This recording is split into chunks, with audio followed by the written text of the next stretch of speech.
नमस्कार दोस्तों, मैं हूं श्वेता और आप देख रहे हैं दैनिक उजाला।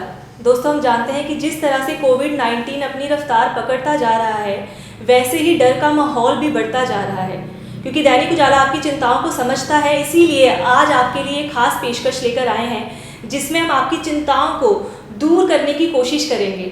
और आज हमारे साथ बातचीत करने के लिए हमारे साथ हैं doctor Chetan Mittal, practising general physician. Doctor साहब, बहुत बहुत स्वागत है आपका। डॉक्टर साहब, मैं और हमारे दर्शक ये जानना चाहते हैं कि सबसे पहले ऐसे कौन से अर्ली सिम्टम्स हैं जिन्हें महसूस करने के बाद मुझे इमीडिएट डॉक्टर को कांटेक्ट करना चाहिए? देखिए, आजकल कोरोना बहुत ज़्यादा फैला हुआ है और इसके अंदर 3 सिम्टम्स जो सबसे इम्पोर्टेंट हैं वो है थकावट। अगर किसी को थकावट महसूस हो रही है अचानक से, उनको थोड़ा सा ध्यान देना चाहिए थकावट किस लिए है। थकावट के 1 दिन के अंदर बुखार आता है जो कम हो सकता है, ज़्यादा हो सकता है। किसी को 104 बुखार भी हो सकता है, किसी को 100 या 101 बुखार हो सकता है। थकावट के बाद अगर बुखार आए और उसके साथ खांसी या जुकाम हो तो ये आज की डेट में ऑलमोस्ट कोरोना ही गिना जाएगा। मतलब सर, आप ये कहना चाह रहे हैं कि क्योंकि देखा जाए तो पहले भी थकावट, सर्दी, जुकाम ये तो आम चीज़ें होती थी लोगों के लिए, लेकिन आज की डेट में अगर किसी को थकावट लग रही है, किसी को सर्दी जुकाम लग रहा है, तो ये कोविड-19 के लक्षण माने जा सकते हैं? हाँ जी, देखिए, है ये फ्लू ही, जैसे पुराना फ्लू था, लेकिन ये फ्लू थोड़ा सा ज़्यादा खतरनाक है। पहले का फ्लू 2-3 दिन चलता था, लेकिन ये 10 दिन तक चलता है और उससे ज़्यादा जा सकता है।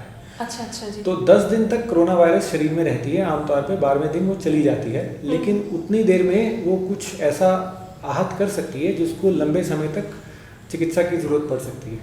इसलिए इस फ्लू को थोड़ा ध्यान देने की ज़रूरत है।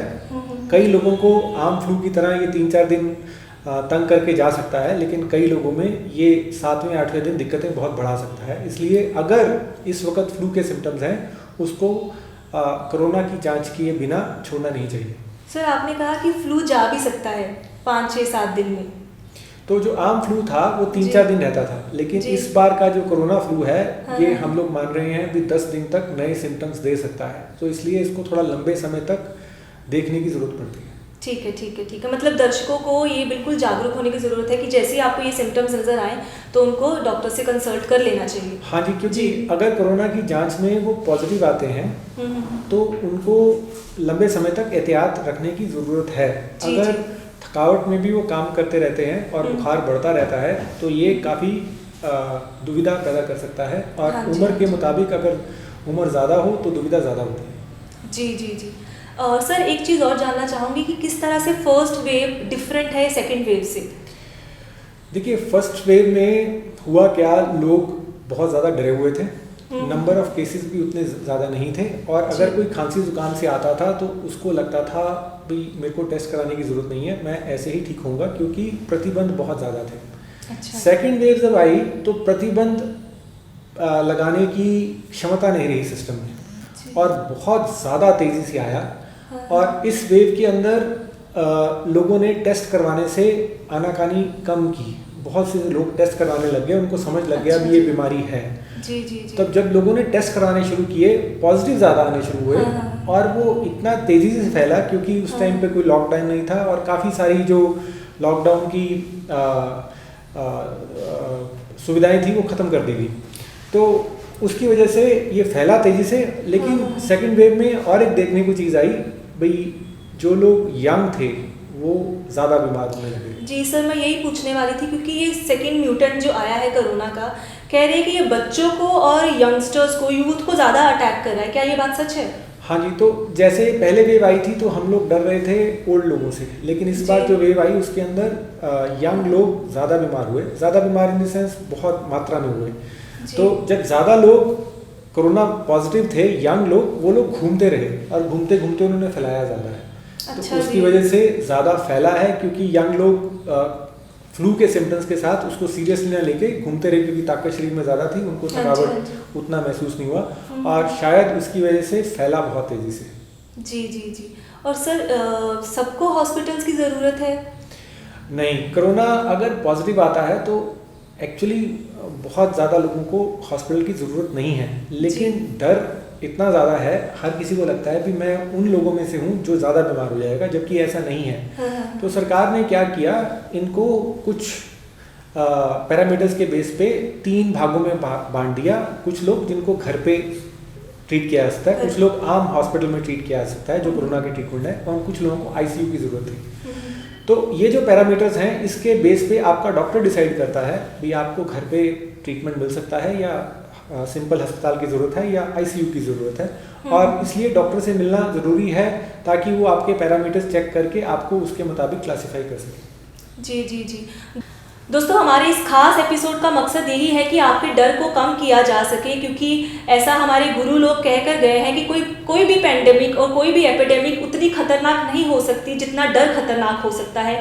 इसीलिए हम आपके डर को दूर करने का आज ये माध्यम लेके आए हैं। हमारे साथ बातचीत करने के लिए चेतन मित्तल जी हैं, और आइए आगे और जानते हैं उनसे। सर, बुजुर्गों को लेके आप कुछ कहना चाहेंगे? उनके लिए कुछ खास एहतियात बरतने की ज़रूरत है हम लोगों को?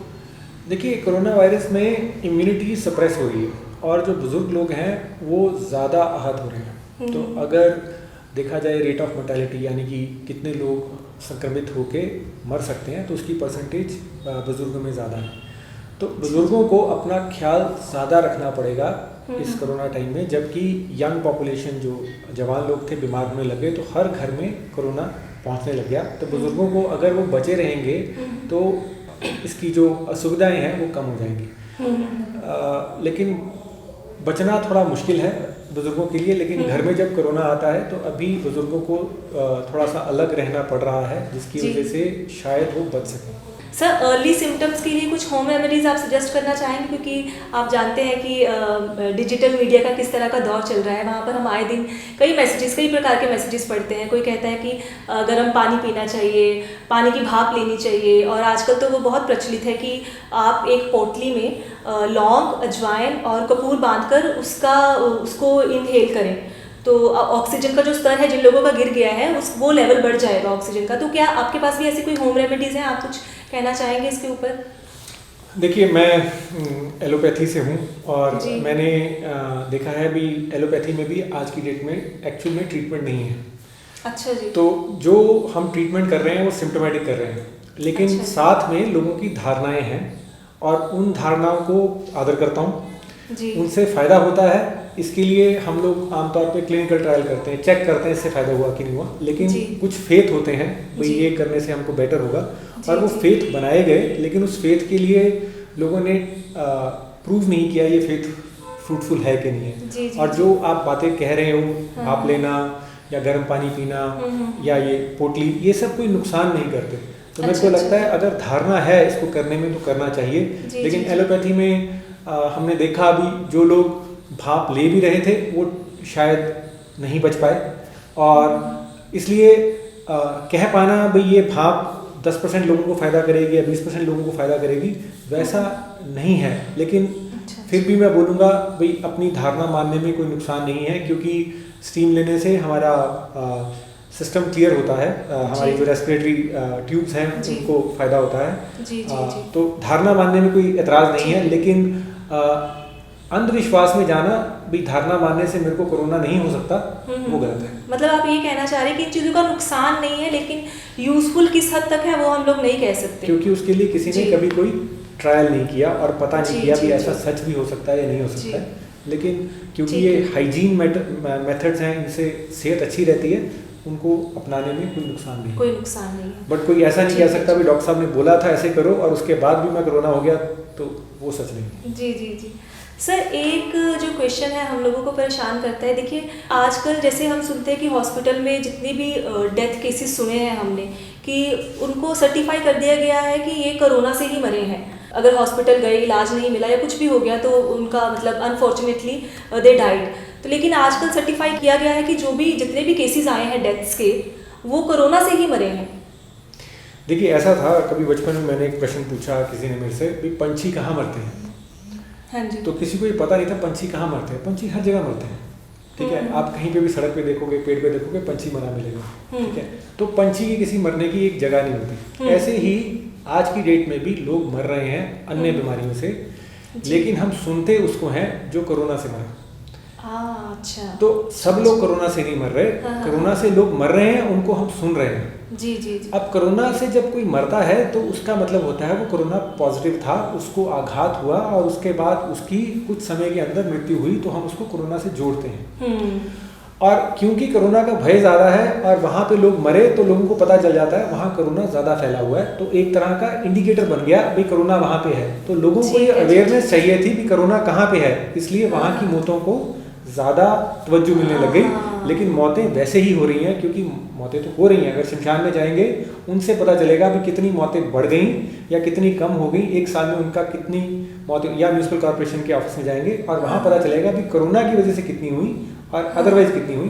तो हो सकता है साल 2 साल 3 साल के अंदर सारे देश अपनी अपनी ये एक रजिस्ट्री बनाएंगे जिसके अंदर बताएंगे भी कोरोना की वजह से एडिशनल मौतें कितनी हुई जो अदरवाइज नहीं होती थी। लेकिन तब तक हम सुनते सिर्फ वो हैं जो हमको सुनाया जाता है। जी जी, जो हम सुनना चाहते हैं। जी जी, एग्जैक्टली, आपने सही कहा। और वैसे भी मैं बता दूं कि हमारा मकसद, आज के ये एपिसोड का जो मकसद है वो लोगों को डराना नहीं है। तो एक बात आप और क्लियर कर दीजिए कि डेथ रेशो के साथ साथ जो रिकवरी रेशो है वो भी बहुत ज़्यादा है, लोग बहुत जल्दी स्वस्थ हो रहे हैं और रिकवरी रेशो बहुत अच्छा आ रहा है कंपैरिजन टू, अगर हम कंपैरिजन करें डेथ रेशो से। बिल्कुल सही जी।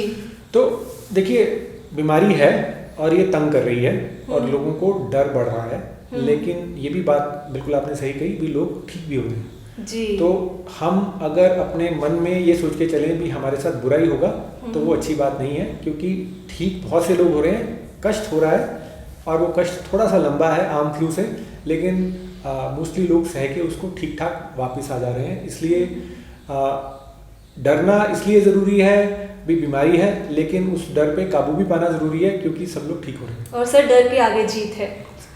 बिल्कुल दोस्तों जी, हम लोग मिलकर लड़ेंगे, डरना नहीं है क्योंकि डर के आगे जीत है। और डॉक्टर साहब ने आज हमें समय दिया और उसके लिए डॉक्टर साहब आपका बहुत बहुत धन्यवाद। आज के लिए दोस्तों इतना ही। मैं श्वेता ग्रोवर अब लेती हूँ आपसे इजाज़त। जल्दी मिलेंगे एक और नए एपिसोड के साथ। तब तक के लिए आप अपना ध्यान रखिए, 2 गज की दूरी बनाए रखें, मास्क अपना पहन कर रखें, अपनी वाटर बॉटल अपने साथ रखें, जो भी प्रिकॉशनरी एडवाइजरी जारी की गई है उसको फॉलो करते रहें। Thank you.